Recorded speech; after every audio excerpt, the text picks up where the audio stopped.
ഈശോയിലേറ്റവും സ്നേഹം നിറഞ്ഞവരെ, നോൻപ് കാലത്തിൻ്റെ ആത്മീയാത്രയിൽ 4-ാമത്തെ ഞായറാഴ്ച. ഒന്നും യാദൃച്ഛികമല്ല.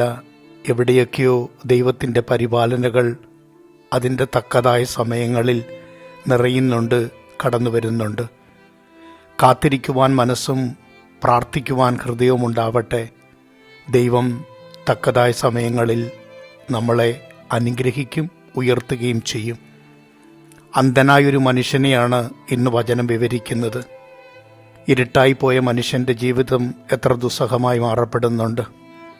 ലോകത്തിൻ്റെ വെളിച്ചം കെട്ടുപോകുന്നൊരു മനുഷ്യൻ, സൗന്ദര്യം കണ്ണുകൊണ്ട് ആസ്വദിക്കാൻ പറ്റാതെ പോകുന്നൊരു മനുഷ്യൻ, അതിൻ്റെ വ്യതകളിലൂടെ കടന്നു പോകുന്നവനാണ്. എന്നാൽ ചില കാത്തിരിപ്പുകളൊക്കെ കരുണയ്ക്ക് കാരണമായി രൂപപ്പെടുന്നുണ്ട്.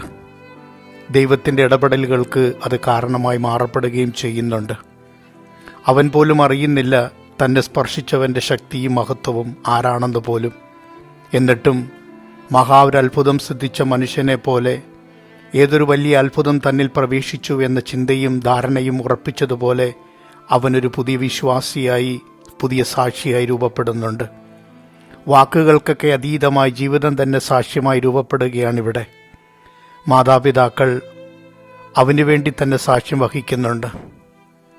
എന്തുകൊണ്ടൊരുവൻ അന്ധനായി രൂപപ്പെടുന്നുവെന്ന ചോദ്യശരമായി പലപ്പോഴും മനുഷ്യനിങ്ങനെ ദൈവത്തെ അഭിമുഖീകരിക്കാറുണ്ട്.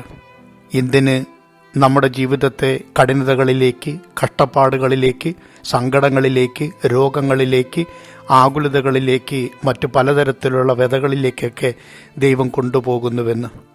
എല്ലാത്തിനും ഒരു ഉത്തരം ഇന്ന് വചനത്തിലുണ്ട്. ചില ദൈവത്തിൻ്റെ ഇടപെടലുകൾ അതിൻ്റേതായ സമയങ്ങളിൽ ഓരോ മനുഷ്യർക്കും അനുഭവേദ്യമാകുവാൻ ചില കാരണങ്ങൾ വേണ്ടിയിരിക്കുന്നു. എല്ലാം തികഞ്ഞവരായി ജീവിക്കുകയല്ല, ദൈവത്തിൻ്റെ തികവും അനുഗ്രഹവും അനുഭവേദ്യമായി ജീവിക്കുവാനാണ് നമ്മുടെയൊക്കെ വിളിയെന്നുകൂടിയുള്ളൊരു ഓർമ്മപ്പെടുത്തൽ കൂടിയാണത്. ഇനി കഷ്ടപ്പാടുകളുടെ ഓർത്തും സങ്കടങ്ങളെ ഓർത്തും നിലവിളിക്കുകയും ആകുലപ്പെടുകയും ദൈവത്തെ പഴിചാരുകയും മാറ്റി നിർത്തുകയുമല്ല നമ്മുടെ മുമ്പിലുള്ള പോംവഴി. ദൈവത്തിന് അതിൻ്റേതായ കാരണങ്ങളുണ്ട്. ദൈവം അതിനുവേണ്ടി നമ്മളെ ഉപയോഗപ്പെടുത്താറുമുണ്ട്. ഒരു ഉപകരണത്തെ പോലെ ജീവിക്കുവാൻ നമുക്കും പരിശ്രമിക്കാം.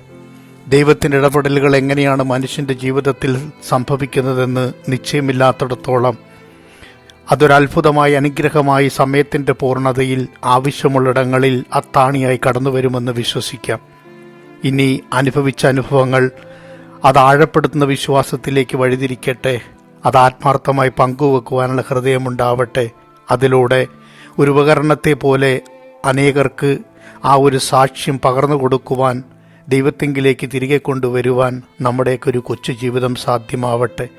പ്രാർത്ഥിച്ച് നേടിയതും ആഗ്രഹിച്ച് സമർപ്പിച്ചതും വിശ്വാസത്തോടുകൂടി ദൈവം നമുക്ക് സമ്മാനിച്ചതുമായെല്ലാം ഒരു നല്ല സാക്ഷി ജീവിതത്തിൻ്റെ കാരണങ്ങളാവട്ടെ എന്ന് പ്രാർത്ഥിച്ചുകൊണ്ട് ആമേൻ.